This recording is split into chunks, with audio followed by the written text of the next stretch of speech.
Let me ask you a bit of a personal question, but when I was living in Pakistan at the end of the 2009-2013, Secretary of State Hillary Clinton came to Pakistan for a visit, and she was asked by a student in Lahore that you Americans, you abandoned us after 89.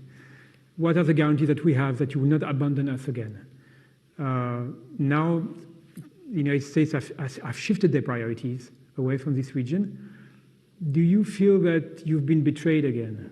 Frankly, I don't blame the United States. I blame our own leadership.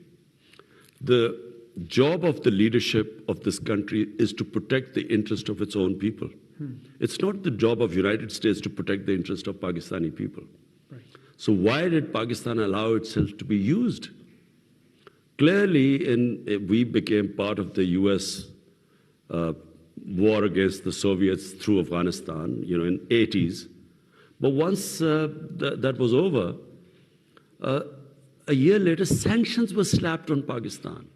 So Pakistan should have learned then.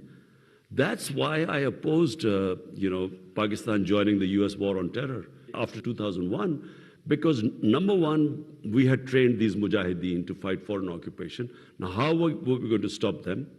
And when we joined them, they turned against us. But secondly, we felt used after, when we were in 91, these pressless sanctions were imposed on Pakistan. After Pakistan was neighboring, we had 4 million Afghan refugees. We had Kalashnikovs in us first time.